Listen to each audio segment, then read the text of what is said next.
a couple of the beefy notes here. And the first beefy note is that this is a drawing for animation class, and the first option for you is to draw with pencil and paper. That's standard. You can certainly do that if you would like. And if you do that, then there are certain ways I want you to handle scanning of those images. More than likely, you're going to be using your cell phone. And so I want good cell phone pictures. I don't want just the crappy out of focus and dark corners. I want you thinking about it like an artist. So if you're going to draw on paper with paper and pencil, then here's your rules. So for those of you who are thinking about just paper and pencil, here are your rules for how to digitize your drawings. The first rule is hold your phone at least 18 inches away from the drawing. I know that seems like a lot, but what you can end up doing is cropping out the dark corners. So, and hold your phone steady. Try not to have the caffeine buzz hitting you too crazy. Use multiple indirect light sources. So don't just put like a Luxo lamp here and another lamp here. Try to get multiple indirect light sources and different kinds of light too. Cell phone camera chips are really sensitive, and so it likes to see a mix of colored light. Take multiple pictures. Don't just take one, take multiple and look at what you've taken the picture of. Don't just settle on clicking your camera once.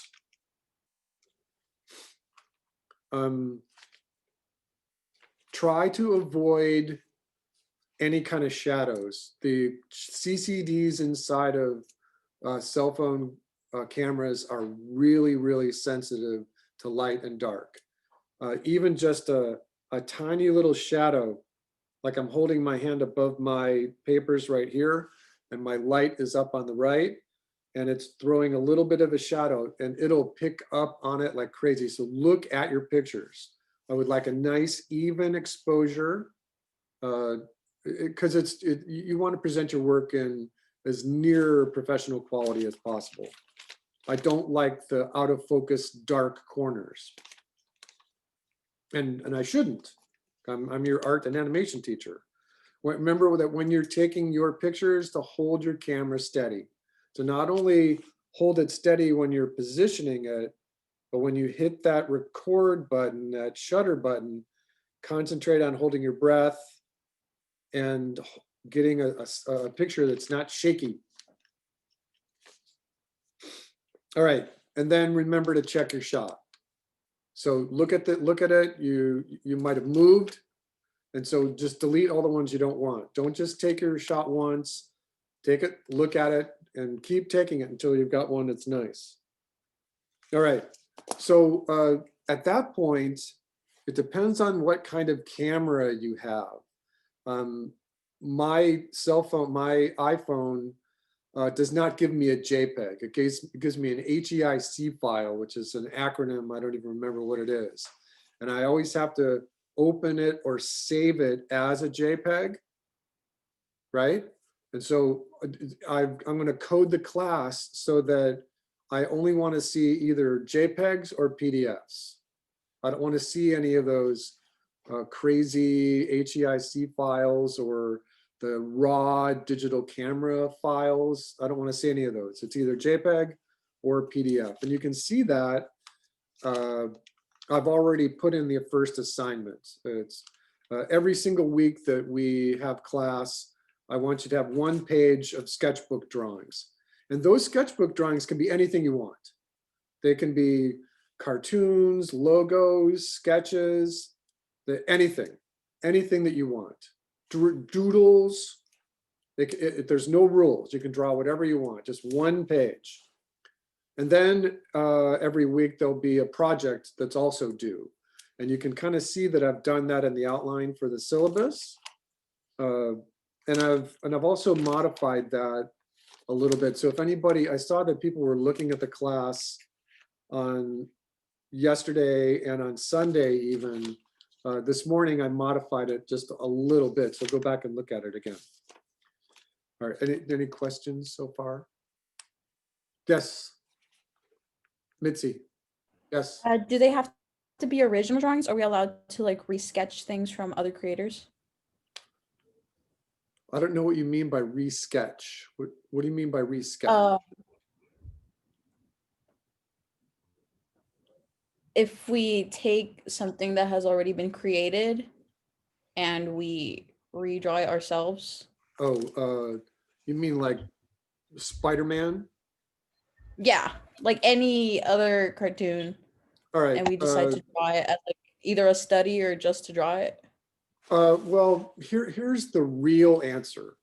I taught portfolio class for a dozen years. And in teaching that portfolio class, I was always contacting the animation studios in the greater San Francisco Bay Area, game companies, recruiters, HR representatives. What are those people looking for in portfolios? I know for a fact that Disney, if you ever apply to Disney or Pixar and you send them your portfolio, if you have any fan art in your portfolio, it'll get rejected immediately. It may not say that in the details, but if you have Spider-Man and Batman and all kinds of Powerpuff Girl drawings, they don't want that. They're copyrighted, they're trademarked, and they want to see more life drawing. They want to see they don't even want to see your own characters, because if your own character of a kangaroo is really cool, and then all of a sudden Pixar has a kangaroo movie coming out in 2 years, they don't want to deal with it. So the real answer is that, and you can kind of see that this is the way I started building the class, was that a heavy concentration on animals. Just animals is always a good bet. Horses are one of the hardest animals, especially when you get them in motion. And people, life drawing, precisely. Doing your own characters in this class is ideal. I want as much of that as possible. But during last semester, my storyboard class, I got this wild hair up my Zoom butt, and I decided that I was going to have a whole bunch of guest lecturers. And the guest lecturers were talking about, and two of them were my graduate students from the Art Institute, and they were going on and on about how their story runner wanted to see fan art. And I'm like, oh my God, wait, no, stop, stop. What they really meant was does anyone know the artist? His name is Scotty Young. Anybody? Scotty does all kinds of interpretive drawings of Harry Potter, Batman, Spider-Man, Superman, all of that. They want that kind of thing. They want to see your style permeating all those other kinds of characterizations, drawings, all of that. They don't want to see you drawing Spider-Man from Spider-Verse. They don't want to see Miles Morales as you were trying to draw a keyframe. They don't want to see that at all. I promise you. Does that answer your question? Sort of. Sort of. So it's not encouraged, but it's allowed. Well, I think that it's allowed at the end of the ladder. Yeah. You In real doing life. well, the idea would be is that if you're a big fan of Samurai Jack, and they just went through tons of different characters in that show. Every episode had 5, 10, 20 new characters, tons of different monster villains and all of that. And if you were going to do something like designing characters that might fit into a show, that could be cool. But I would highly advise you to not draw just any kind of trying to be on model for one of your favorite cartoons or comic strips or comic books or TV shows. It's at the top of the ladder. The only people who can do that have been drawing for decades. So, and I will be all over it. I will not let you cheat, even though that's a harsh word. It's technically Stealing. a shortcut if you're drawing someone else's drawing. Yeah. And if you're tracing someone's drawing, I'm going to know it. Stealing. I'm just going to be able, because I have the force. I can tell what you're doing. All right. Let me get back Thank on track. you. Okay, let me get back on track here for 1 second. So, okay, so we went over the idea of drawing with paper and pencil, and you don't have to tell me that you're going to pick one or the other, but remember that these things took a lifetime to master.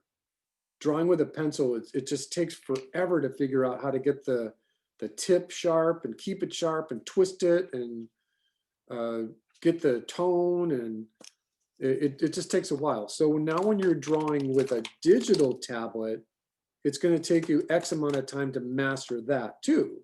So it is an option that if you want to draw in Photoshop, that would be fine. No one's going to disagree with me. Okay, good. If you have a Cintiq, if you have a tablet and you want to do all your drawings for this class in Photoshop, that would be fine. It's the same rubric though. We're going to critique you and evaluate you on the same fundamentals of structure. Emma, sketchbook program. Yes, you kind of beat me to the punch, because I have Toon Boom open right now. If you want to draw in Toon Boom, it's a great drawing application. There is a $4.99 application called Rough Animator, and it's just really simple to use.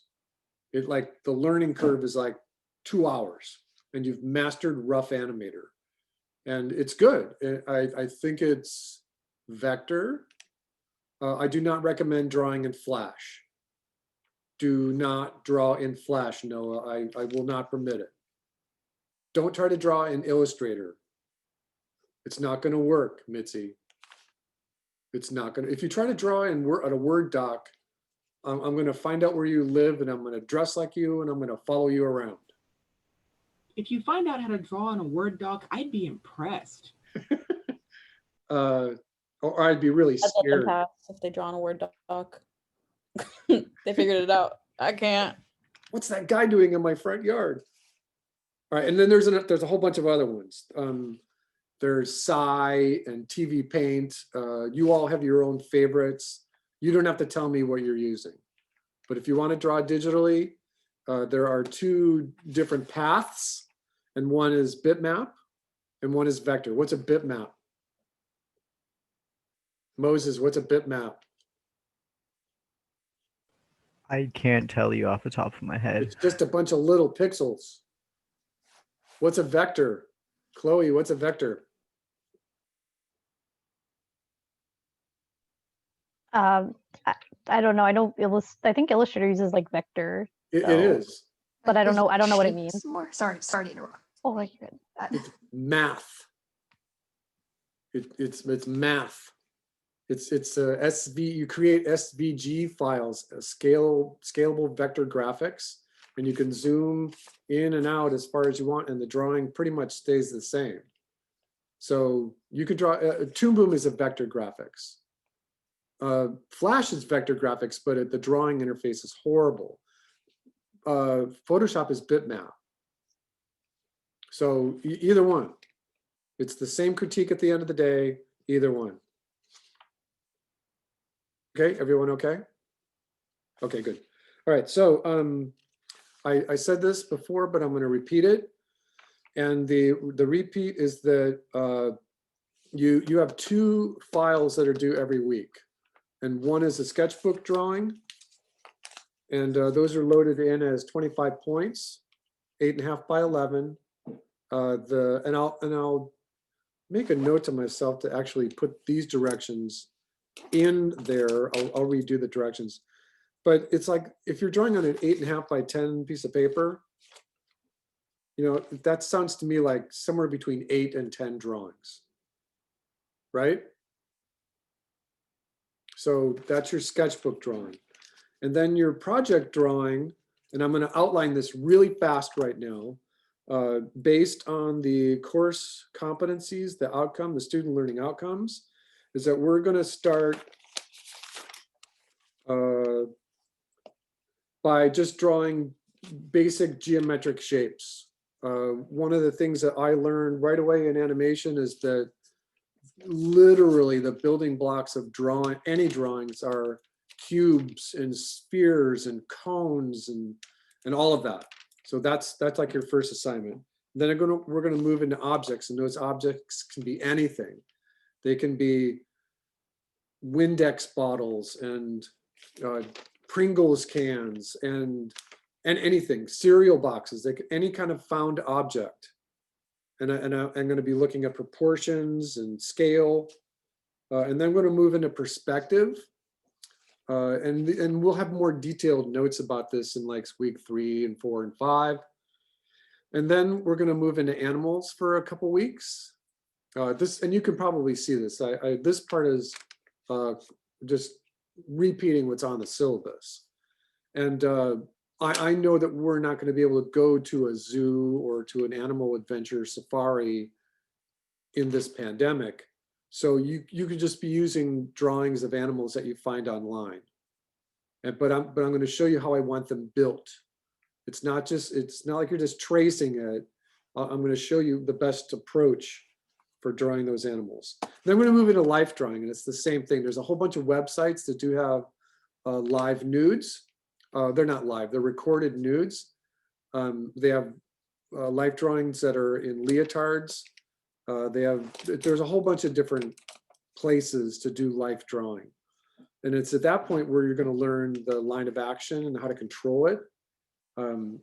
Last time I ran this class, we started with the line of action, and I kind of got myself tangled up in into the importance of it. So somewhere around week 7 or 8, I'll introduce you to the concept called the line of action. And then from that point on, the rest of the semester, everything is based on the line of action, your character design, your concept design.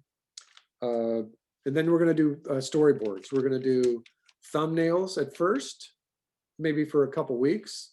Depends on how you all feel about this. We might just stay with thumbnails, because thumbnails are the first step into doing professional boards. If you're all very, very comfortable with doing thumbnails, then your final can be a storyboard. And the last time I taught this class was last autumn, was that I ran this drawing class and storyboard simultaneously, and there were 3 or 4 students that were in both. And they were kind of just trying to juggle the idea of doing storyboards for one class and storyboards for the other too. On the syllabus, the learning outcome says that this class needs to have an animatic. Does anyone know what an animatic is? And yeah, go ahead, Mitzi. Isn't it like a rough like animation? Yes, it's like your storyboard shot to time. It's like you take all your storyboard panels and shoot them and time them out. I don't think we can do that here on Zoom or virtually. So I'm going to put an asterisk right there. Even on ground, that's a really hard, it was a really hard thing to do, because in the 13 room, it was a drawing room. They didn't have computers. And in order to do an animatic, you need a computer. So we can talk about it. I will show you, I will demonstrate how to do thumbnails, boards, final boards, and how to do an animatic. But my drive, my emphasis here is that I want the thumbnails and the boards from you, but we're gonna kind of jump over that idea of the animatic. If we were on campus, it would be a little easier, but it's just too difficult to try to have everyone do drawings, Photoshop, After Effects. How many are all really good at After Effects? How many are really good at Toon Boom? See what I told you? So that's the basic outline for the class. That's the outline for the class. All right, a couple other things is actually,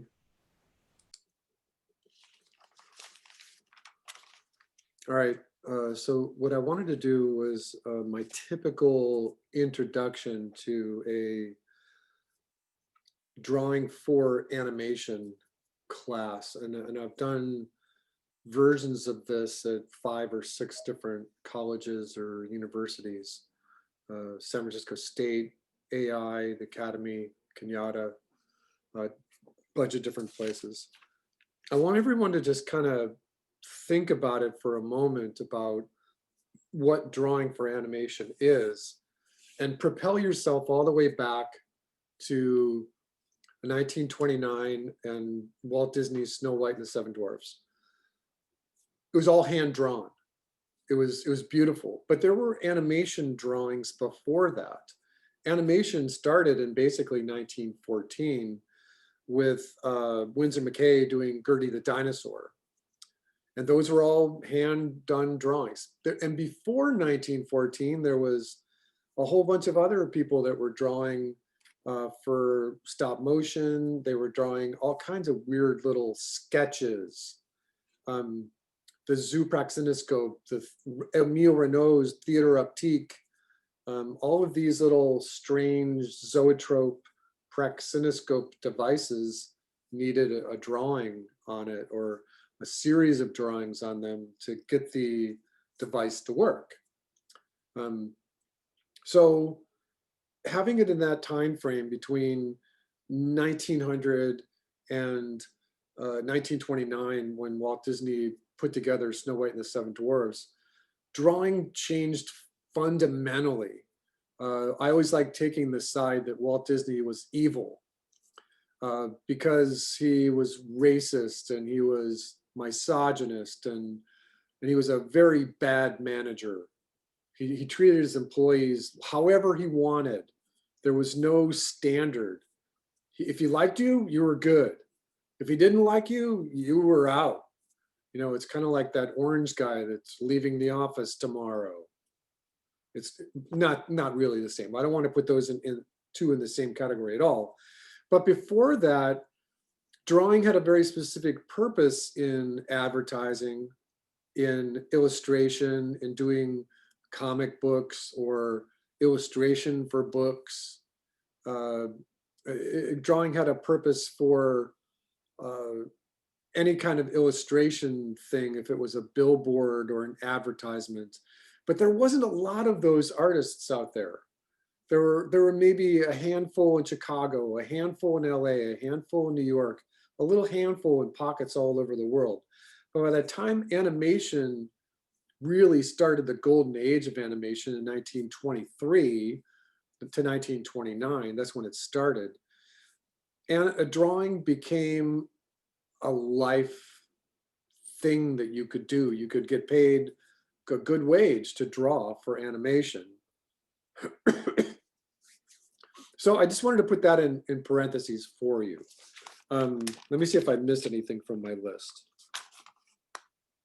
Well, I think the point that I was trying to make was that they were all hand done. It was some sort of graphite, some sort of colored pencil on paper. The other options for drawing was like, if you ever seen a scratch board where there's a piece of white linoleum or something, and then they put black wax on it, and then you scratch off the black to do a white drawing. There's drawings that are like that, that are woodcut, that are still in the New York Times and in the New Yorker magazine. That they use those kind of age-old illustrators a lot. Lino cut is when you cut into linoleum and use it as a print, but you have to do a drawing on it first. And the last one that I put here was just printing. And the reason why I put that there is because in the days before Xerox, everything had to be either some sort of press or linocut or something like that, where you were actually pressing an image onto the paper with ink. Because we didn't have what we have now. Xerox wasn't really ubiquitous until like the mid 50s to early 70s. And that kind of changed the way and the speed of which we draw. All right, so having said that, this thing that animation did was take drawings to a new level. And what it did is it both kind of put speed on the drawings and the necessity to draw fast, and it changed the kind of the process by which you drew the drawings fast. So I wanted to do just a couple of little demos for you here.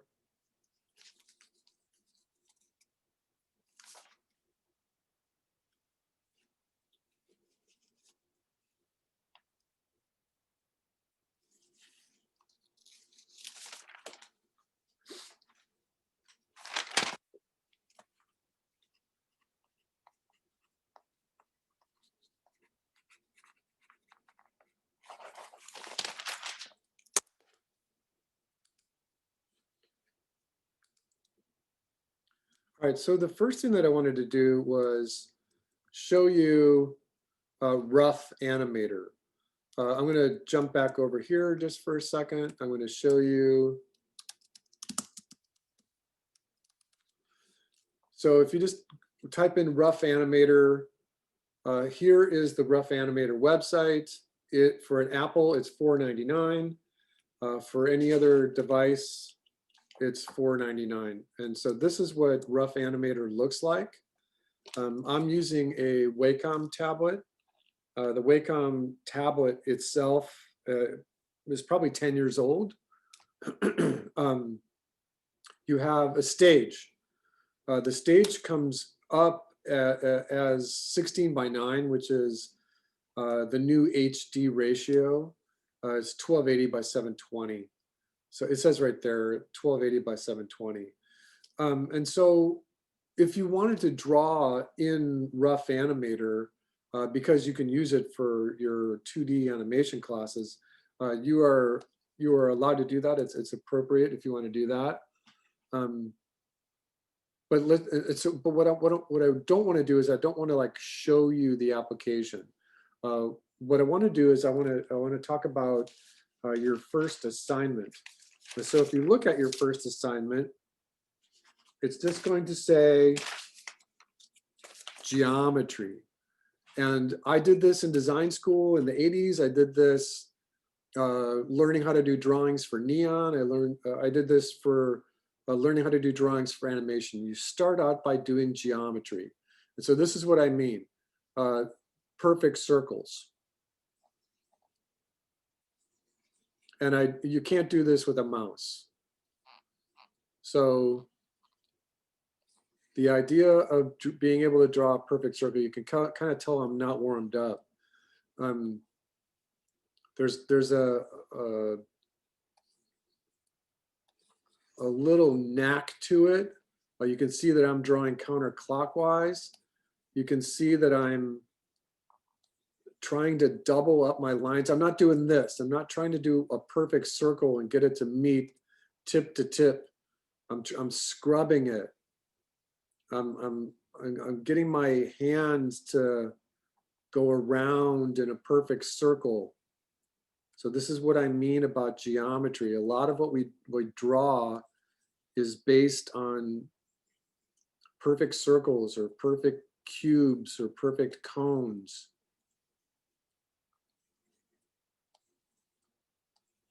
So this is what I mean.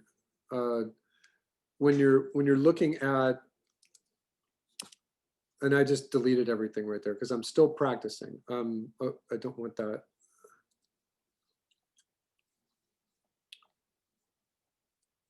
So, and we did this when I run this class on Ground. the idea is to draw a 2-inch perfect circle, and it's a great warm-up exercise.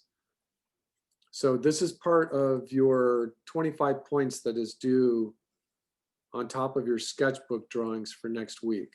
I'm looking for perfect circles. Perfect circles.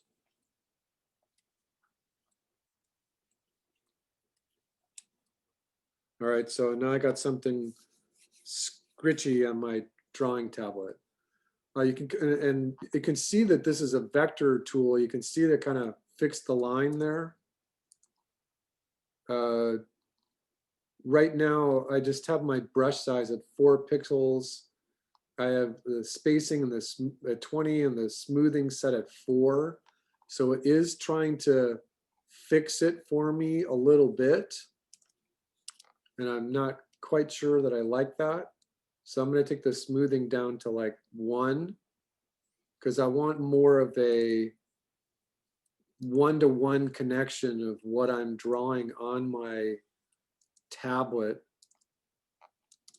to what's coming out. Oops, it switches tools when I do that. Okay, so here's what I mean about the second part of geometry. Let's say that you were trying to draw a cylinder, and you've got the center line for the cylinder, and you've got the side lines for the cylinder. But the thing is that this is actually a full circle.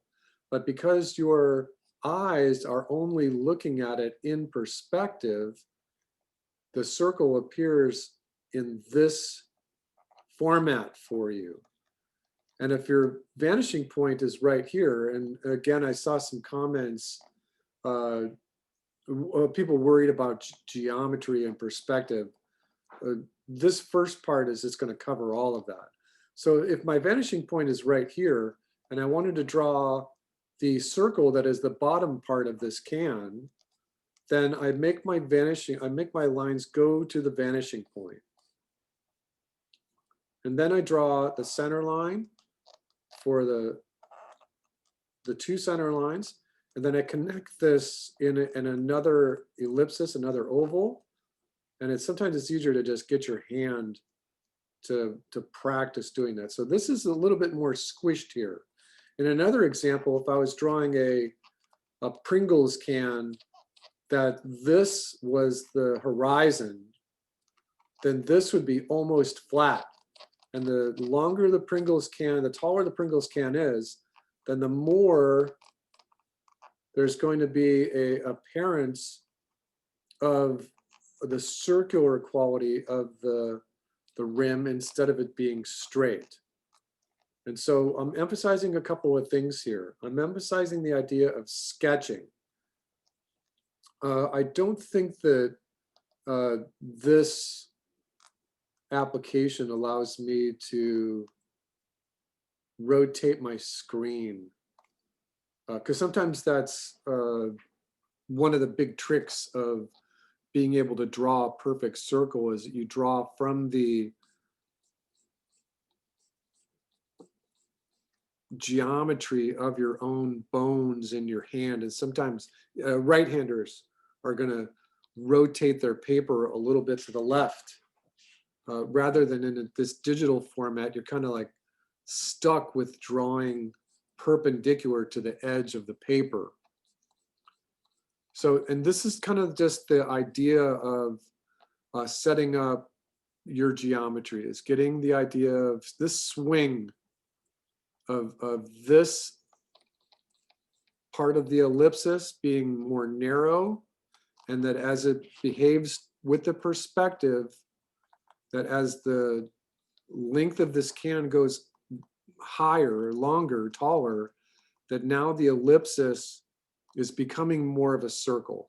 And I do not think that you could ever have a can, a cone, a cylinder that is perfectly flat on the horizon and then perfectly round on the bottom. It's just not possible. It's geometrically impossible. And it's also really hard to draw a long straight line like that. One note I could make for all of you about drawing on a digital tablet is that this is a good thing to learn how to just get the swing of your arm. And I'm drawing with my whole arm. I'm not doing this. I'm not moving my wrist. I'm using my shoulder to get this swing going. But to draw lines like this without the paper, without your stage being turned, it's just a little more difficult. I did hit the shift key because on some applications, drawing a line and hitting shift gives you a perfectly straight line. But in this rough animator, you don't see that. So I don't want this. I don't want to see that someone is drawing a perfectly straight line and a perfect circle down here unless you're practicing.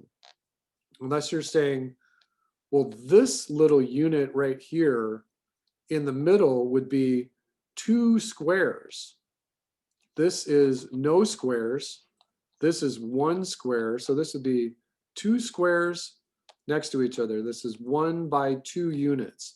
And therefore the ellipsis that's here would be something like that. And then as you get up towards this, the flatter part, it gets flatter. This is a good exercise if you wanted credit for next week, is that these circles here become more apparently a perfect circle as you go all the way down.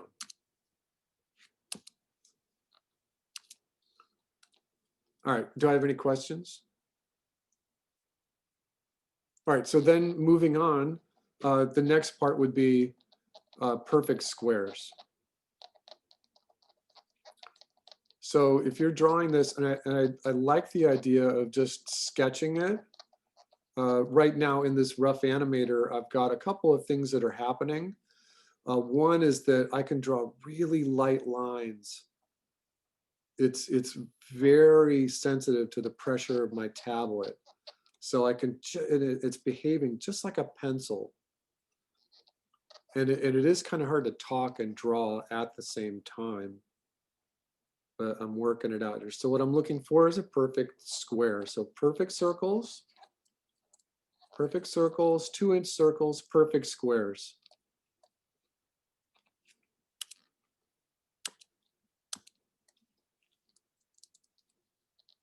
All right. So yeah, like I said, it's, if you're going to draw digitally, you're going to need one of these tablets. So one of the things I'm looking for here in drawing a square isn't so much the idea of the quality of all of these little lines. What I'm looking for is that you're finding the center point.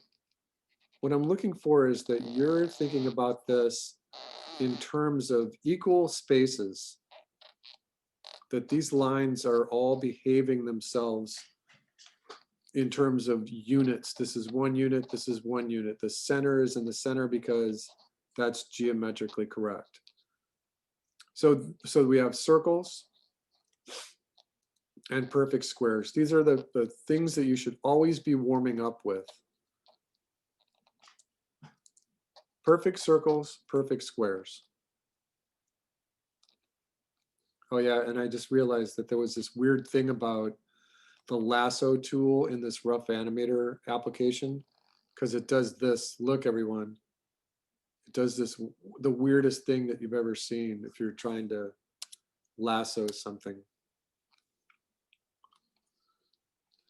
And it also doesn't have a keyboard shortcut for your tools. All right, so the first part of your geometry is perfect circles and perfect squares. Now, I just wanted to jump back over to Zoom for a second. That's okay. This is not easy. If anyone has never tried this before, drawing perfect circles like this is not easy. When I did this in 1984 and 1985, graduating design school, the teacher graded us on how we could get that one perfect circle. And you can see that the sensitivity of this stylus on the tablet just picks up everything. Even though I have the setting, the smoothing at 0, it just picks up everything. So if I have like a little hiccup, it'll pick up everything.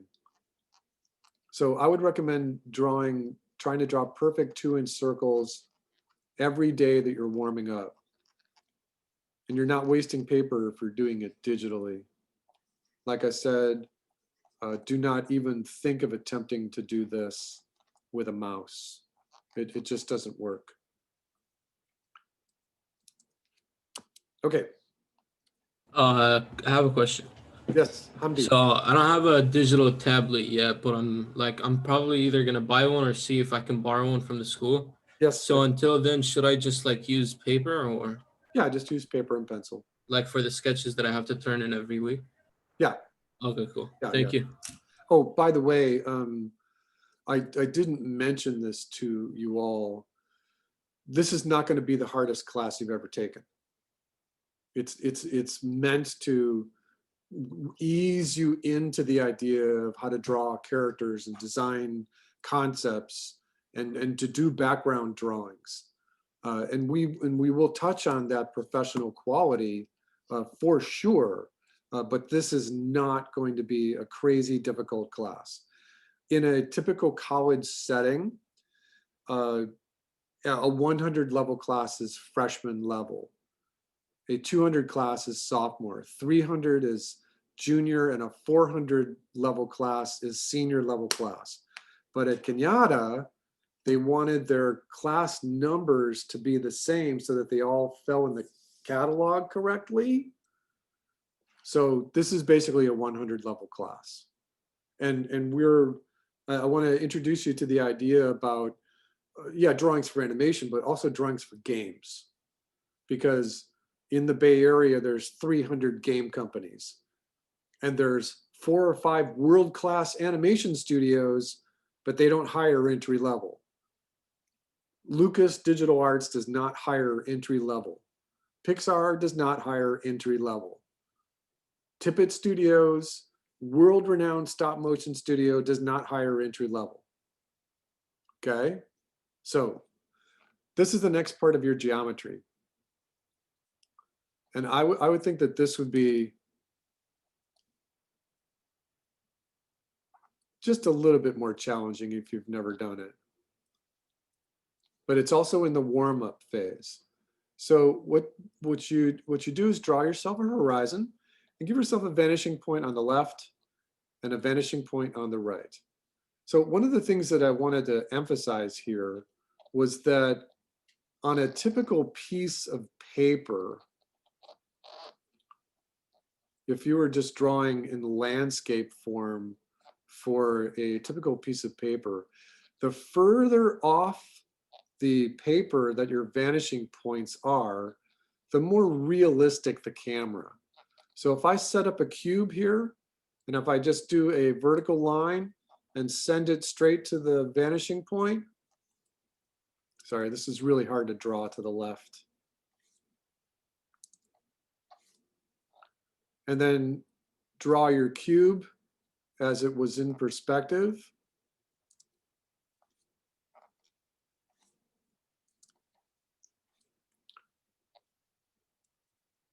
That is a 2-point perspective cube.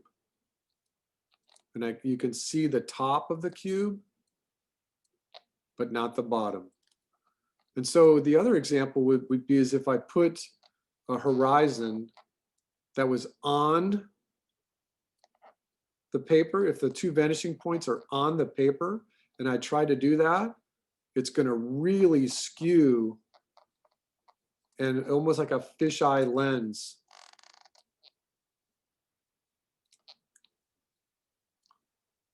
It makes these lines just a little bit too warped. So you want your vanishing points as far off to the side as you can get it. All right, so then you can try to do the same thing with a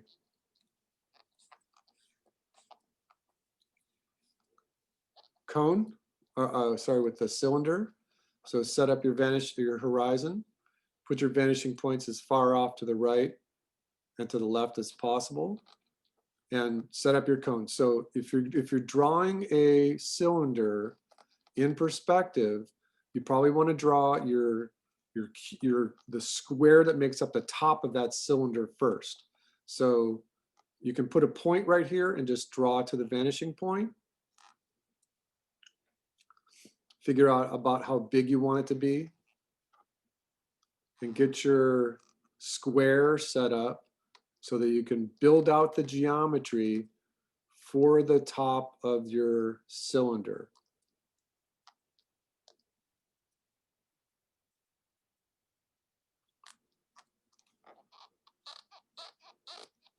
If you're using 3-point perspective, there could be a vanishing point on the bottom.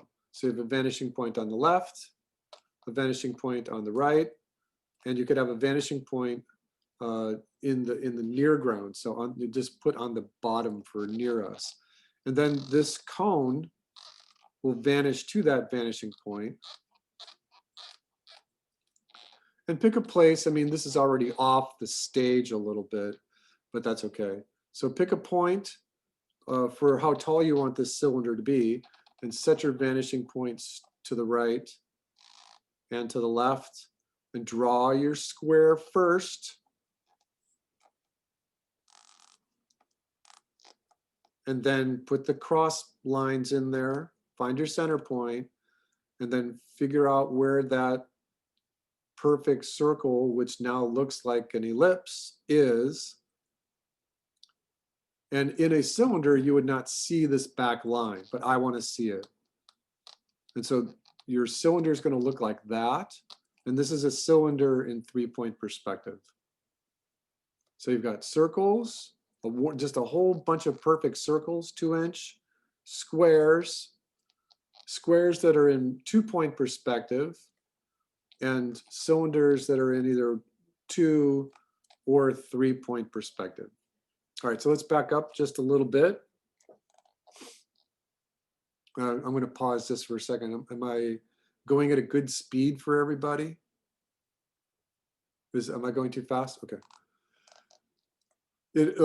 We will do more dynamic things later, I promise you. Not everything is going to be so dry. All right, so let us talk about a 1-point perspective for this cube. So I'm going to draw a new stage here.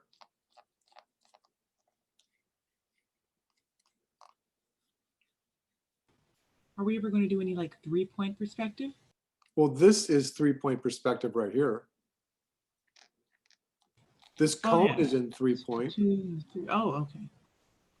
If I wanted to draw this cube in 3-point perspective, I could just put a vanishing point down here, and these lines would converge to it. Right? Does everyone understand that? Well, let's go backwards just for a second and talk about 1-point perspective. And so what I'm going to do right now is I have a horizon, and it's typical to put a vanishing point right in the middle of your stage. But for this example, I'm going to draw the vanishing point just off to the right a little bit. I'm going to start with that line of the cube that is closest to the camera. And I'm going to draw my cube out here. These are 90-degree angles. And I'm just going to sketch in my cube. I'm going to check it by drawing the cross lines. And it's hard to draw this without turning the paper. And this should be the center point. So that should be a perfect square. And then each one of these lines vanishes to the vanishing point. And then you find that place where the square looks like it's a perfect cube in perspective. This is 1-point perspective. So if I was going to do that with a circle, if I was going to draw a circle over here, and you can see that I'm starting to get warmed up right now, and draw my circle going off to the vanishing point on the right. Well, this circle, if this circle is a sphere, it's already in perspective because it's a singular object. If I wanted to employ the idea of a light source, and say that this is going to be the highlight and this is going to be the shadow. And I'm talking about creating some sort of chiaroscuro.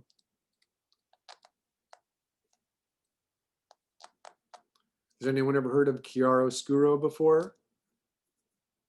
It's the Italian word for light and dark, chiaroscuro. So then the light would cast a shadow. The perspective on the cast shadow would be like this, and then there would be the ambient shadow, and then there'd be reflected light in there. But we don't have to do this. We're not talking about shading, but I'm just reminding you that if you draw a perfect circle, and you want to make it look three-dimensional, then you're going to need some sort of shading. If this perfect circle is a cone, then draw the perfect square that makes up the end of it and draw the perfect circle and then add the lines in for the cone. Okay, so what I'd like to do now, and remember that this rough animator is something that you will use. It's $4.99. If anyone is using Harmony, it is a different tool altogether. It's preferred in the animation industry. I haven't used it in a while, so I have to get my keyboard shortcuts back in. So let me just do this. Before I do this, I'm going to stop sharing this. I was actually starting my thesis project for my MFA, and in the color palette down here in Toon Boom, you can pick any amount of colors that you want, and I was always like, oh, you hit this little button to click a new color, and I have it set up here to show as swatches instead of like this, because this just bugs the snot out of me. So I always keep it in swatch mode. And then you can double click on the character, the color's name to change it. And I'm going to I don't think you're sharing your screen. I'm not sharing the screen. And then let me redo that part. So I hit this little button here to make a new color, and you can double click to change the name of the color. But if you end up double clicking on the little highlighted blue line, you get the typical color picker. And I was like half self-taught in Toon Boom and half other people showing me stuff. And this was just bugging the snot out of me. It's like, oh, I hate this kind of color picker. And this was the worst. And I was like, Toon Boom is a really complicated application. And some things about, and I still don't know how to build like a puppet, right? I don't know any of this 3D stuff, and I don't know how to import Maya files into it. I did my project in 2D in Toon Boom. But right about the time that I was looking to like paint my first frame in June of 2017, I was like trying to find the color and trying to find that swatch mode. I'm like, okay, so this is purple. And I was really kind of mad because I had added it to the swatch like I'm supposed to. And when I was doing my design elements for my characters, I was writing down these RGB values so that I could cross-reference them with Photoshop and Toon Boom and After Effects, and that I wasn't going to get into any sort of problem with my colors being funky in any other application. But this was just driving me crazy. And I had to leave. I had to go downtown San Francisco, and I accidentally clicked on the multicolor wheel mode, and my whole life changed. Because this allows you to change the hue. And remember that you can't Command Z out of this. So there is a good logic to writing down your RGB values so that you don't get lost in, oh, look, I can change the hue, the value. I can change my RGB values over here on the right. I can change the saturation. I can change the value. And when I change one, it changes them all, right? You see what's happening? It changes them all simultaneously. But that's not the only thing. Anytime you use this color in this shot, it changes that color. So if you were drawing with this purple, and Toon Boom is not behaving, and if you're just, you're just picking up on it, you're starting, you're getting warmed up, you're trying to get that perfect circle. Oh, you're like, oh, you know what? I don't like this purple. I want to change this purple. It changes it everywhere, not just on this frame, throughout the entire timeline. Anywhere you use this purple, it changes it. I'm like, wait, what? That's like the most amazing thing I've ever seen. You could have a shot that is a minute long and everything is blue because you're doing things in light blue like an animator might do.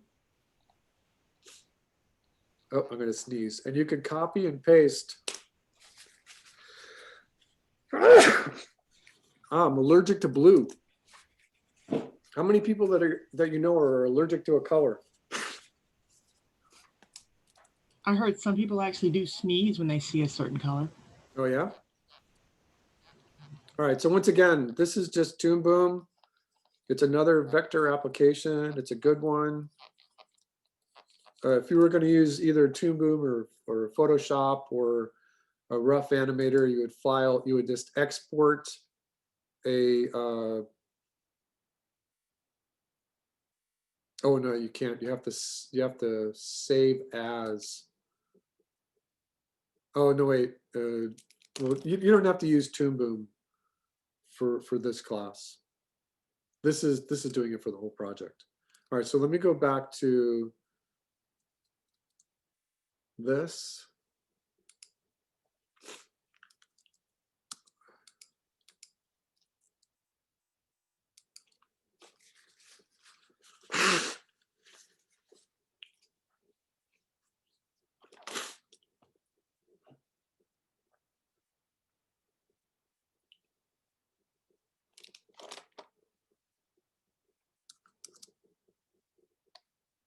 Okay, so here I'm just in Photoshop. And how many are planning on drawing in Photoshop? I will, most likely. Bunch of people, okay. I probably will too when I get the tablet. All right, so it's the same deal here. I started a new file, which was based on the one that I was just working on. So this is 8 by 8 inches. And so if I wanted to change that, I would just go to Image, Canvas Size, and you would see that it's 8 inches wide by 8 inches tall. Let me do that again. So you would do Image, Canvas Size, and I wouldn't use the shortcut. I would just go to it. And there's some things I like about Photoshop and Toon Boom more than any of the other digital drawing applications. And it's this let's make this 11.5 inches wide by 8 inches tall. That's a typical sheet of paper. And if you're drawing here, B is your brush. And then if you hit B again, can everyone see that on my screen? So B gives me my paintbrush, and that's just a regular brush. And if you use your mouse, you can hold down on it to see the other tools. But, and I think this works for most computers these days, you can toggle through these tools by just hitting the B again. So it takes you from brush to pencil to the color replacement brush to the mixing brush.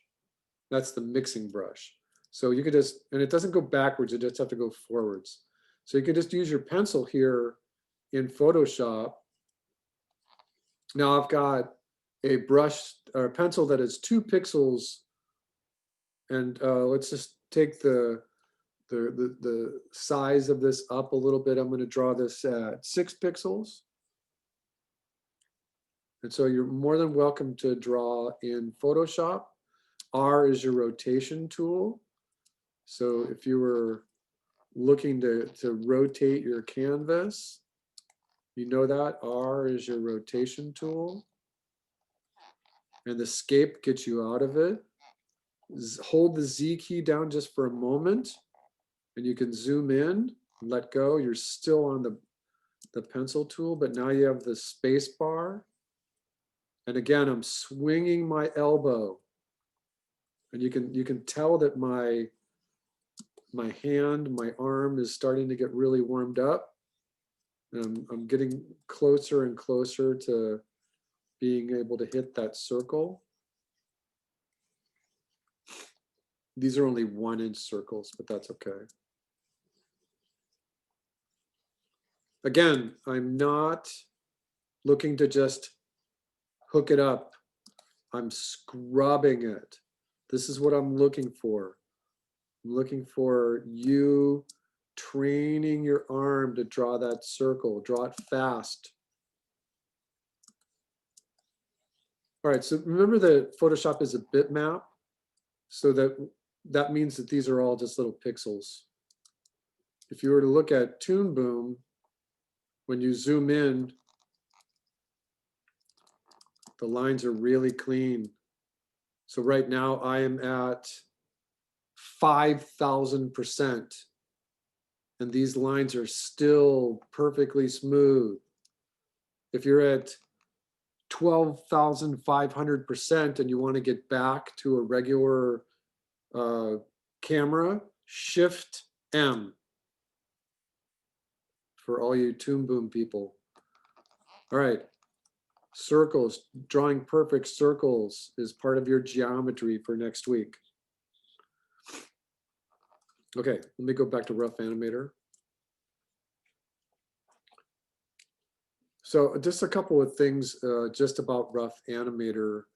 It's like the super easiest application. If you wanted to add another drawing here, you just hit this button, Add After, and you've got a new drawing. It's really just that easy.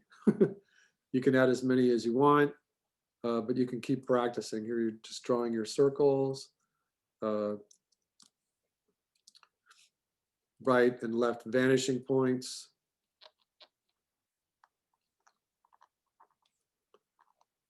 There is this one thing I can mention right now, and let me see if I can discover if there's a rotation tool here. The last time I looked, I did not see a rotation tool.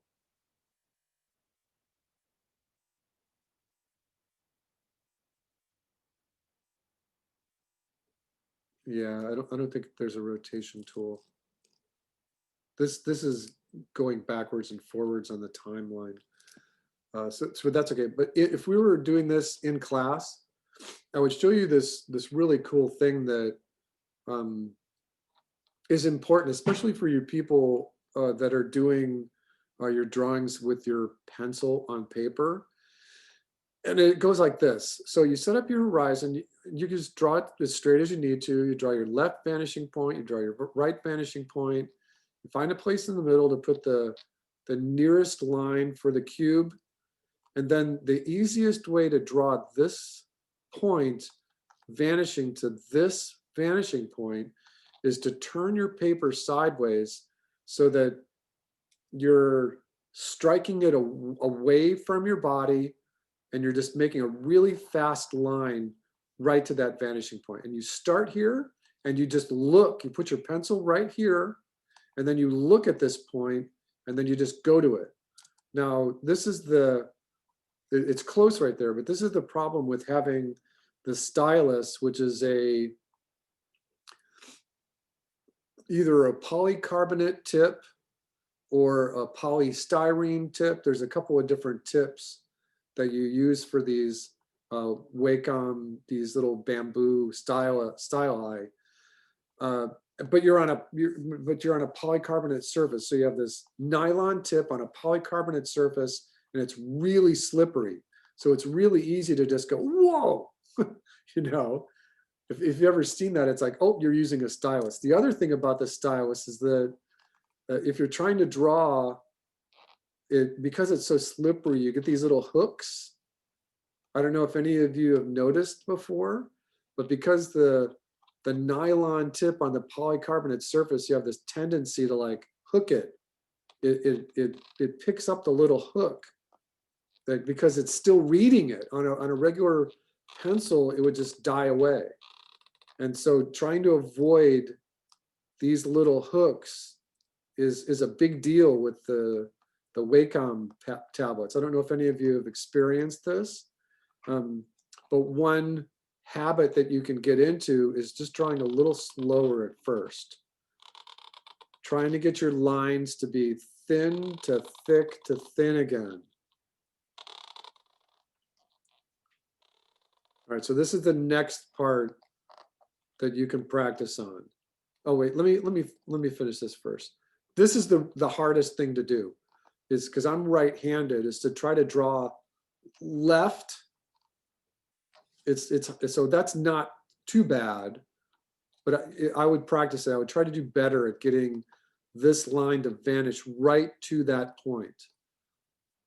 So remember, you pick the vertical line here that on the left and the right that seem to describe this cube in a square fashion. And then you do the same thing here. You put your pencil here, and then you look at your target, and you just put your pencil here and you look, and it's like, that was really close. But this one's going to be a mess. This one's going to be really hard. You put your pencil right on the corner and look to the left. Oops, way too low. Up, too high, too slippery, too round, too round. Up, we're going the wrong way. Now it's close. All right, so you get this idea? Everyone got this idea? So basically the things that I'm looking for in the geometry section for next week is circles, squares, and lines. So let me add another drawing after here. So the other thing that I want you practicing on is perfectly straight lines. If you're doing this with paper and pencil, I'll be able to tell if you're using a ruler. And I'm drawing with a Wacom pen on the tablet, and I'm really trying to get perfectly straight lines. I'm drawing from the top to the bottom. It's easier that way. Some people can do it away from yourself. It's a little harder. So away is harder. Drawing towards yourself is easier. It's easier to get a straight line. And then practice the other thing too for perfectly straight lines. You can get yourself that line that makes up the front part of the cube and see if you can just hit that target. Oop, that's not right. That's not right. Not right. It's too slippery. That one's close. That one's close. So those are fast lines. So there's a similarity here in actually drawing and music, is that sometimes drawing a perfectly straight line very fast is easier because you're training yourself to just use the velocity of that line. The trick is to be able to set up your perspective in a shot. Like if you're doing a storyboard panel, and to being able to draw perfectly straight lines that are, I can't even do it right now. Let me do it a little slower.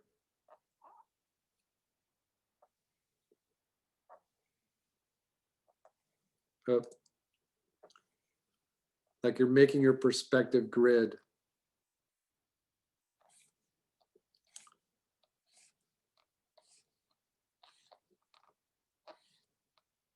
This is just an example. You don't have to do this one. And all of a sudden I'm getting into that realm where I'm drawing off to the right, which is a little more difficult for right-handers.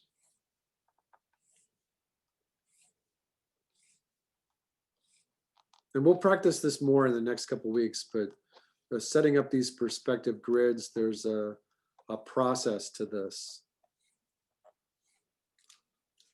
And the analysis is that each one of these little areas should be a square. So this is wrong. And there's also perspective in the sky. So whenever you're drawing anything for a background or a storyboard panel, there's also always perspective in the sky. Again, the Wacom tablet is slippery, and I'm getting a little warble in my line.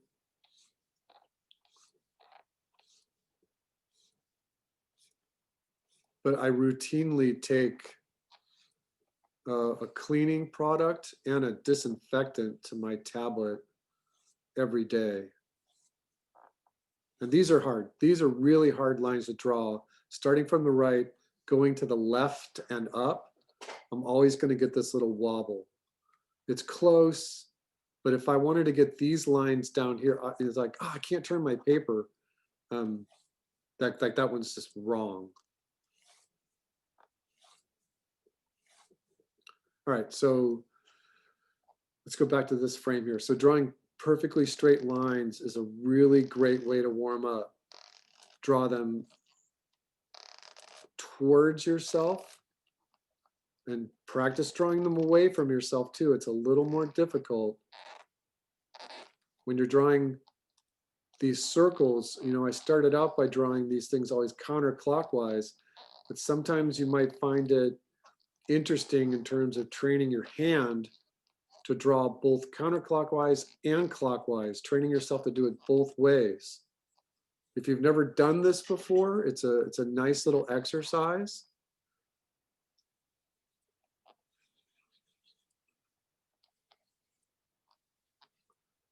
So there's a story that goes along with this drawing circles.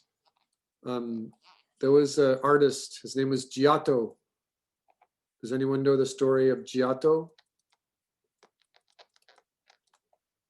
He was answering his door in Italy, and an emissary from the Pope had stopped by his studio because he was fairly famous at that point.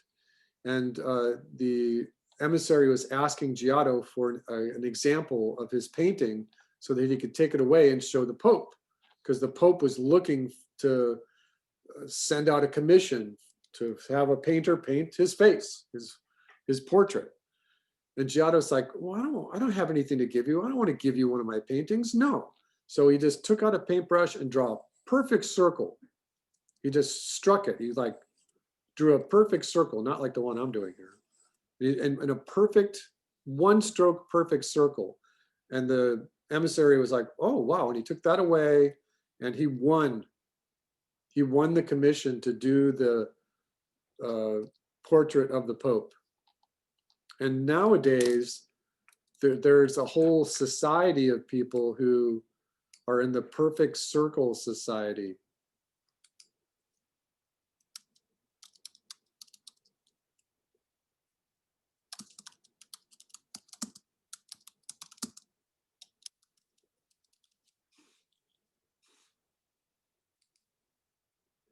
Tell us your name and where you were born.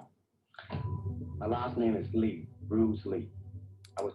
So I've seen this guy do this before, and this is typical. He's using his whole arm, and he's drawing a 30-inch circle, and because of that, it's a little easier. It's really hard to draw a 2-inch circle, but watch this guy. It's gonna take a little bit of time to draw it. To drive. So why don't you just tell us the story? I'm going to tell the story. This is something I do in my spare time. I draw freehand circles. And then I found out there was a world championship in it. It's down in Vegas every year. I didn't get to go this year because my mom was sick. But I normally go every year. It's like winning the Masters. Once you win, you automatically get invited back every year. So this year I didn't really practice much. I had a tough year, but I will rip one circle just for the class to end the term off. This is my warm up. Try the board. That actually works. And one circle. Yeah. Okay.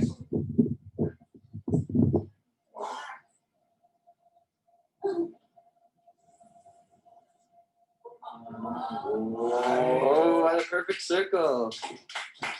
Congratulations. So what do you say, sir? Perfect circle. A few days ago, YouTube suggested me this 13-year-old video. This man is Alex Overbeach. He can draw a perfect freehand seal. All right. So does anyone have any questions about what I would like to see next week? Actually drawing it for you this time. By the way, I'm recording this and I will put this on YouTube, and I will put a link of this up to YouTube in the discussion area of our class later on tonight. All right, so just a really quick little sketch for you here. Here's your drawing. Oh, look, it's in perspective already. It's on a table. There you go. So here's your cell phone up here. I don't think You're not sharing I'm screen. not sharing my screen? Well, Yeah, how Kevin. rude is that? How's that? No, Um, Mr. There Billy. we go. All right, how's that? Is that a little better? You can see it? Yeah. All right, so here's your cell phone up here. Here's you. Oh, here's that line of action we talked about. All right, there's you holding your camera, your little thumbs, your little fingers. And what you want to do is you want to try to get this camera right in the middle. So my drawing's off a little bit, right? So in order to make it fit, I'm going to make the drawing bigger. All right, that's the middle. So the drawing that you did for this class was really big. There, so your camera's right in the middle. It's perpendicular, right? Does everyone understand that? So it's flat. It's even with the plane that you're drawing it. It's not tilted either way. It's not tilted this way or this way. It's perfectly parallel with the picture plane. So what I mean by indirect light is, like, let's say that there's a window over here. And so you've got one light coming in here and it's indirect. So it's bouncing off at an oblique angle. Maybe there's a light in the room over here. And so that is another indirect light source. Maybe there's another fluorescent light or a desk lamp that's coming in at an angle over here. So you've got three different light sources. And the reason why I drew this up like this is because technically your camera is going to take a picture about that big. It's going to be about this big. So maybe in reality, your drawing is only about this big. All right, so now this is why I wanted to make this little drawing for you here. Because the camera on your camera is actually really small. The lens is really tiny, and it doesn't have a shutter. It's got an electronic digital shutter. And in order for this to actually focus, it does a pretty good job. But the further you get away from the center, the more oblique, the more of a distortion you have from the center. So from this standpoint here, you would take a bigger picture of your drawing and then just edit it down. Often, and you can see it, that these edges are going to be darker. And so you want to avoid the little dark edges. If I was doing this, I would take these with my cell phone. I would import them into my computer. I would take them into Photoshop and I would crop them. I would crop all of this off.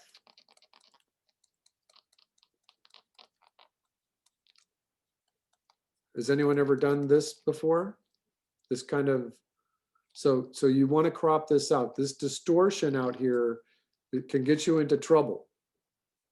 All right, so the further away from your camera or the further away from your drawing, and this, it's somewhere between 12 and 18 inches is best. Multiple light sources, taking multiple images, taking that camera and looking at what you've got.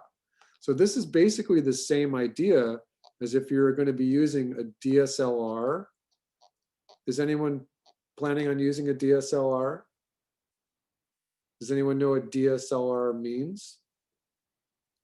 Digital single lens reflex camera. It's one of these puppies. Oh, look, here's your geometry set in motion.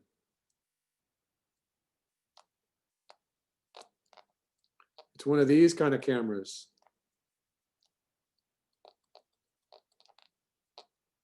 Like a Canon or a Nikon or Minolta. You know, and you can put this on a tripod. You can mount it. And some of them have zoom lenses on them. This is the DSLR, digital single lens reflex. But most of you will probably either use a scanner or more than likely you'll use your cell phone. So this cell phone here, I do not want to see any dark edges, and I don't want to see any shadows. Like I said, if there's a light source over here and it's coming through a window and you think you've got a strong light, but there's I forget what it's called. A piece of wood right in the middle of the picture frame, right in the middle of the window frame. This piece of wood can actually send down a little shadow that's almost imperceptible to your eye. But check it out. Look at your image, and if there's a little dark area in there, move the picture, move the image that you're drawing so that it's out of that little area of the shadow. I was doing a favor for my son's music teacher in middle school, and he had a saxophone music book, and he wanted me to digitize it, and I didn't have a scanner at that point, so I set up my DSLR, my little Nikon. I put it on my tripod. It was right in the middle. It was perfect.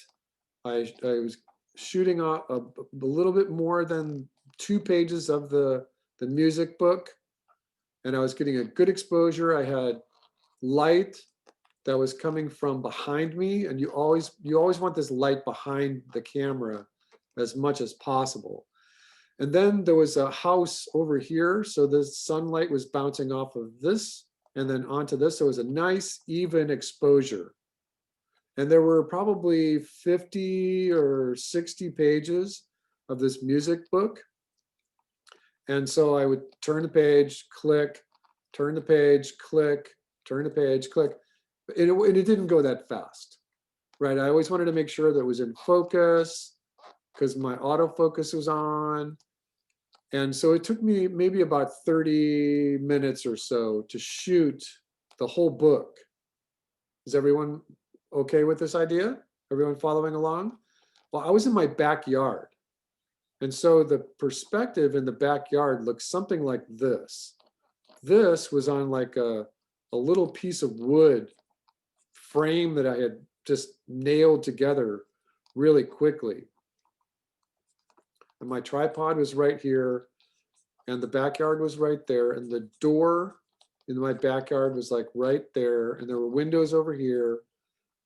But the problem is that back out here, back out over this way, there was a telephone pole, and the telephone pole had a telephone wire that went from the south to the north. And over the course of this 30 minutes, the very faint shadow from the telephone wire crept up and crept up and crept up into the photos I was taking. So I had to move this thing and reshoot the last, I think I reshot the whole thing. I just reformatted the card and reshot the whole thing because even though this was 30 or 40 feet away, it just left this very faint shadow right over the image I was taking, and you can't fix that. When you're in Photoshop, no one is fast and good enough to fix these little dark corners or to fix this kind of a shadow. It can be done, but it's going to take you way too long. So shoot with your cell phone camera, but make sure these images are clean and crisp and clear, and there's no dark corners and there's no weird shadows. Make sure that it's perpendicular to the picture plane so that the images are nice and straight and that your images don't look like parallelograms. If you're drawing on a rectangular piece of paper, the image that you get should be rectangular. Okay, anybody have any questions? Okay, good. Nobody? Okay, I have one more thing to throw at you. And this is just as important. File names.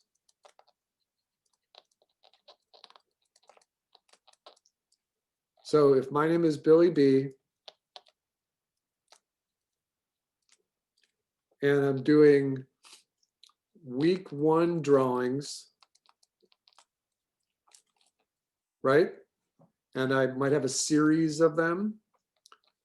In my folder over here, I might have week 1 as the name of this folder. And inside here, there might be a series of JPEGs that have come out of the camera, and they're going to have like 10 or 15 characters. This is not what I want. So the ideal is that if you, well, over here, you're going to have your sketchbook drawings. So this would be sketchbook, and I've abbreviated that in the module, I think, as SBK. I think I put it in the syllabus as SBK. So I've got a couple of things that are feeding into this, and over here you have week 1, project 1, week 1, project, week 2, project 1. So there's a couple of things that factor into the naming of this file.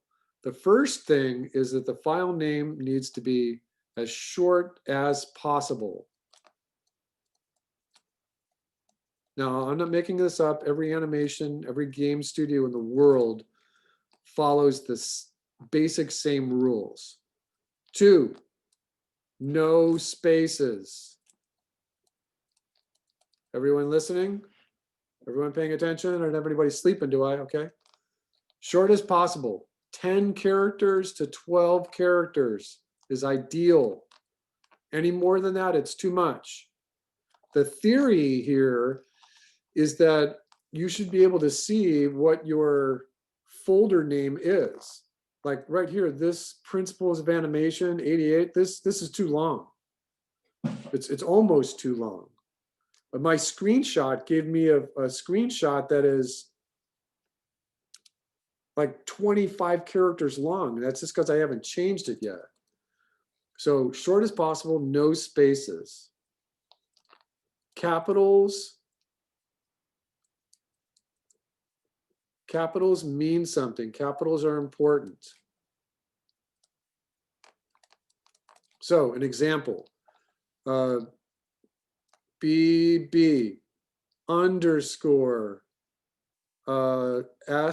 SBK week 1 dot JPEG. JPEG means Joint Photographic Experts Group. BB underscore SBK sketchbook week 1. That is 1, 2, 3, 4, 5, 6, 7, 8 characters long. That's fine.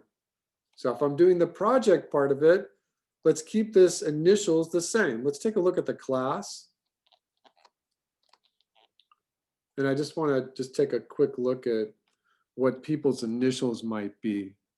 So HA, VA, LB, LC, LC. So Lauren and Luis. Yeah. Lauren, just use SB. Lauren, SB? SB. Why would I use SB? Lauren, Yeah, SB. SB. Why would you use SB? Oh, yeah. Okay. Timothy, Trinity, Annika, Tatiana.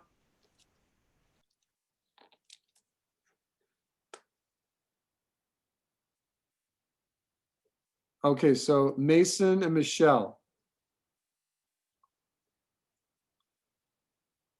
So Mason, are you still here? Are you still with me?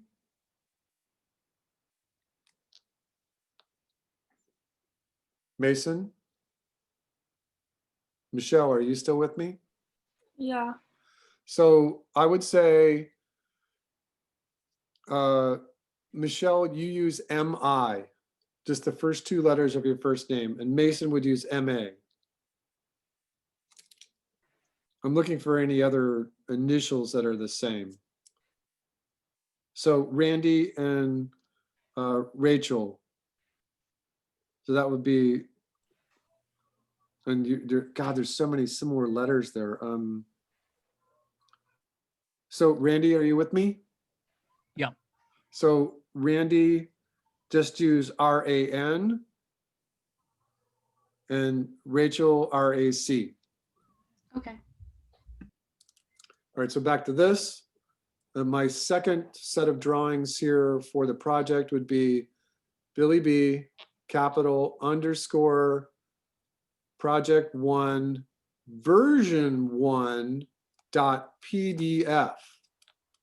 And now the reason why I'm saying version 1 is because that might be an option coming down the weeks during the semester. You might find that you want to deliver another file because the one that you submitted was incorrect or you didn't like it. So version 1, version 2. So how many characters long is this? 1, 2, 3, 4, 5, 6, 7 characters. Ideal. And I'm dragging this out as long as possible before you all commit mutiny on me, because this is important. Every animation and game studio on the planet has their own way of naming files. And this is just one example. An example would be is that if you're doing 3D modeling for a game company, and in that 3D modeling, you have a texture, and that texture is named incorrectly, it won't render right. Do you all know this yet? Has anyone taken their Maya classes? So your Maya teachers, especially your modeling teachers, are going to drive this point even harder. This texture cannot be named anything different than the textures for everyone using that same 3D model in the same project, or it won't render correctly. All right, so that's one part of it. There's another, it's file management, it's organization, it's how you set up your own folders at home. This is class 416, week 1, week 2, week 3. You could have it all organized as much as you want. These raw files coming out of your camera can be named however you want, but when you deliver to me your JPEGs and PDFs, you can't have a multiple page JPEG. So if you want multiple pages, you could go into Photoshop and stitch canvases together to export a PDF. I have my own way of doing it in InDesign if anyone wants me to show them that. It's actually super easy, it's the easiest thing to do. But you're going to have sketchbook drawings, SBK, and project drawings that are due every week. Okay, got it? Got it. All right, so let me take a look at my notes.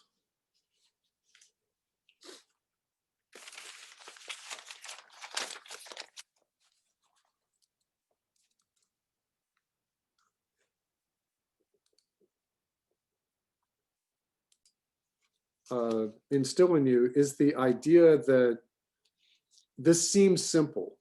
The idea of drawing primitive geometry, circles, spheres, cubes, triangles, pyramids, cones, and it is, but I want you to get it right. I want you to get it right because as we go into drawing animals and people, people are based on geometry. You know, we have, instead of perfect spheres for our heads, we have a sphere on the top, and then we have a trapezoid stuffed on the bottom of it for our chin. You know, and our muscles are deltoids and trapezius and biceps. You know, they're all shapes, but they're complex geometric shapes, but they're still in 3 dimensions. So the idea of transferring these simple shapes into more complicated forms is not an easy jump. So we're going to be drawing just simple shapes right now.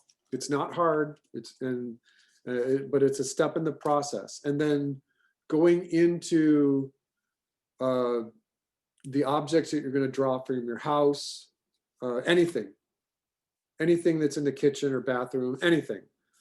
Those are all based on geometric shapes, right? There's my little cylinder, right? This stupid little goat.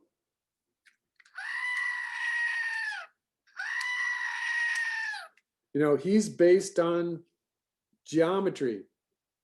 There's spheres and cones and all kinds of shapes inside him. And so we'll go over that. Make sure your files are named correctly. We're going to go from simple geometry into objects. Last time I ran the class, we did 2 weeks of objects. But if you want, you can draw objects for your sketchbook. It doesn't matter, anything that you want for your sketchbook. But I want to move into a more expanded week of perspective. And I want to see that you're, and you could do this for next week. If everyone was doing their squares into cubes in 1-point and 2-point perspective next week, we'll accelerate it. And I'll push the animals and life and line of action drawings up a week. It's up to you. Because this part is actually pretty easy. And I like the idea of spending more time doing animals and life drawing anyway, with a huge emphasis on the line of action. So one thing that I could do is I'm just going to jump ahead, get you all thinking about something.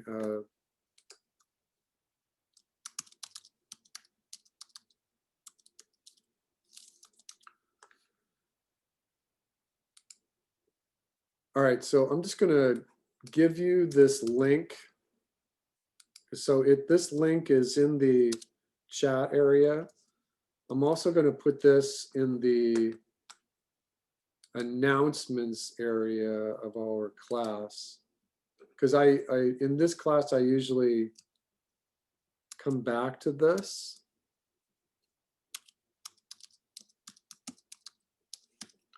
A couple of different times during the semester. And I want to explain this. So allow me to explain.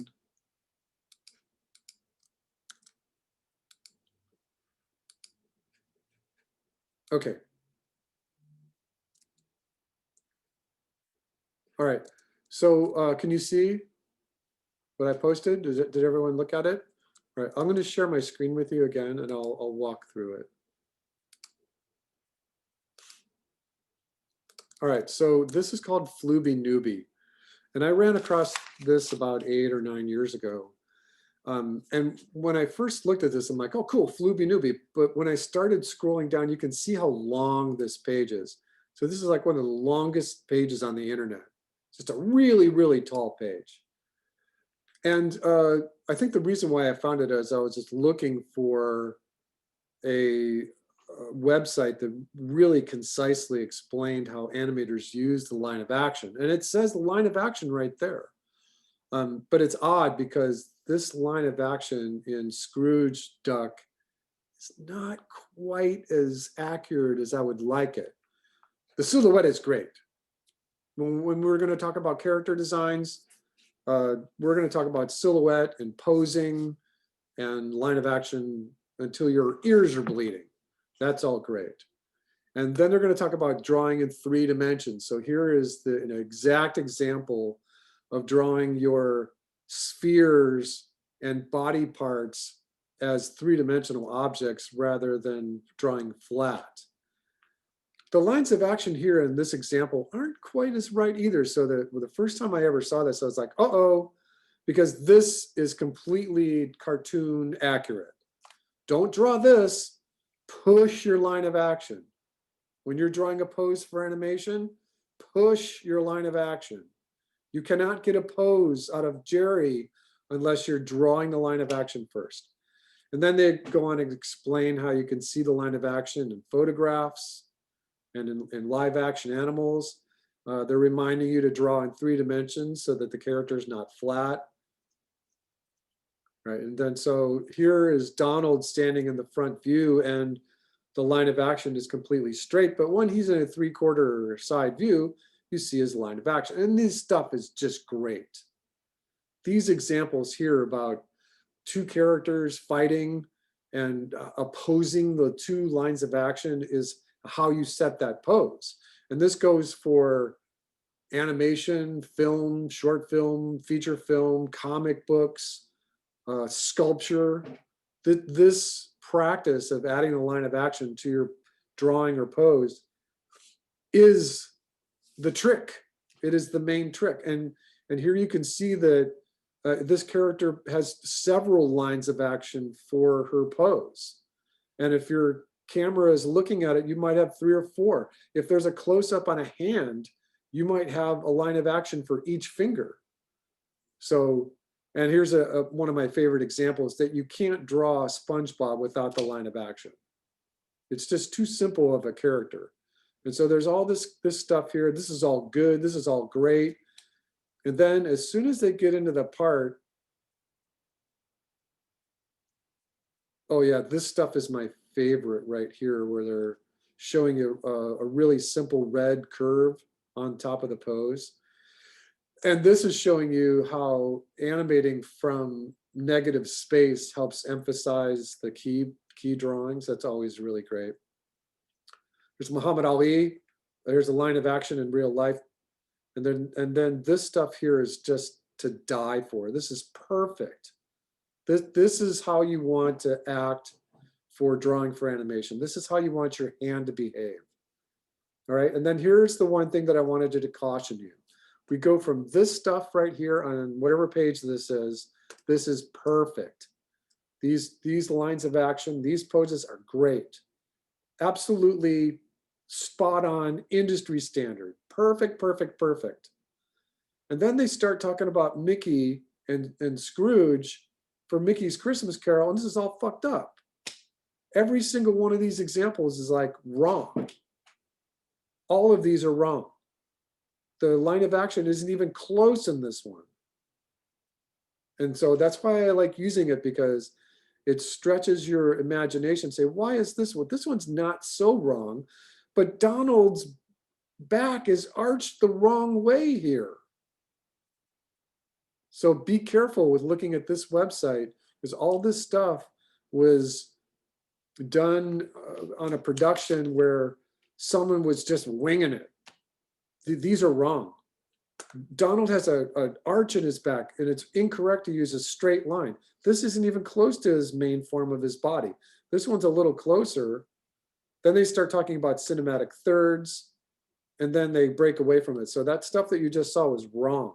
And it's always a good idea to look at stuff that's wrong so that you know what not to do. In this website, we're only about 1/3 of the way through the page. But then they start talking about some other things that are really great. So that's why I like sharing it. As soon as they get into this stuff, the lines of action are a little better. And then this one's wrong. Sometimes this one's okay, but it should have included the arc for his hands. But then it gets down into here where they're talking about composition and silhouette and negative space and positive and negative space. And like leading lines, and like right here, the leading lines coming in this group, it's just great. But the stuff there at the first third, this stuff right here, this is all wrong. This stuff is all wrong. But I gave it to you so that you can at least have a look at it and know what's coming up for the middle part of our semester. You'll hear me say the words line of action more times than you would like. But that's the whole point of drawing for animation. You're going from flat shapes to 3D shapes so that you can build characters, both animals and people, in 3 dimensions. And if you do it right, it makes your 3D modeling that much easier. If you do it right, it makes your sculpture that much easier. And almost 2/3 of all the animators I worked with at Colossal Pictures and Wild Brain and Morgan Interactive and Spazco and Imagine, almost all of them have done some form or are doing some form of 3D sculptures now, whether it's 3D modeling or actual physical clay, sculpey, because it creates a 3D mind. What we're doing just with pencil or stylus, it creates a 3D mind. If you don't have it already, that's what we're doing. We're creating a 3-dimensional space in your mind. All right, I wasn't looking at the chat. What's going on over here? Anything? Flooby Newbie? Any questions about the sketchbook or the geometry stuff that's due next week? I have a question, Billy. Yes.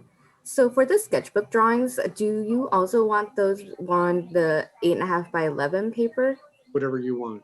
8.5 by Okay. 11 is good. Like 8 to 10 drawings for your sketchbook every week. Is it okay if like the sketchbook is like a bigger page? Like, Yeah, absolutely. okay. Sure. The idea is that you should just be drawing all the time. Okay. You should just be drawing all the time. Whatever your mom is yelling at you about something, you should be drawing. Awesome. Right? Yes. Your best friend is yelling at you because you did something stupid, you should be drawing. I have a question. Yes. About for the file naming, if we have like multiple sketchbook pages, you know, like let's say you were doing a bunch of circles on one page and then doing a bunch of squares on another page and so on and so forth. Okay. Like, how do you want that named so that multiple pages of each week stay All right. together? Do you know what I So, mean? Yes, I do know what you mean. Okay. And that's a great question. So I want you to imagine this. We've got 31 students in the class, right? And if you are doing multiple pages for your sketchbook, right, then what I would prefer is if you took those JPEGs into Photoshop and made a multi-page PDF. That's the easiest way, because then I could just look at it and I can scroll and I could say, Marley, you got 25 out of 25 points. If I have to look at 8 JPEGs in Canvas, it's like, you're going to give me tendinitis. You know what I mean? So, and they will be there. I will give you credit for them, but I would prefer a multi-paged PDF instead of any multiple files per assignment. So as we get into our perspective, our animal, our life drawings, our concept drawings, and you have multiple pages, I will show you how to do it in InDesign so that you can use Photoshop, or you can stitch them together right in Acrobat so that you get a multi-page PDF, right? I don't want you, I don't want you giving me a Word doc, because the problem with my Word, my Office, is that middle of last summer, my license expired. And I think I can, when I open up Word docs, they open up as a preview file only or something weird like that. And so when I gave Paul my syllabus, it was a PDF that I generated out of InDesign. So the ideal is multi-page PDF. Start, if you have to use multiple JPEGs, just make sure that they're named whatever my example was. It would be SBK.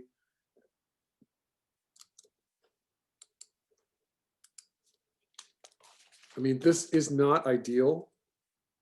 Can you see my screen? Oh, no. No, you can see my screen. So the ideal, if you had to do it, you were panicked, it would be BB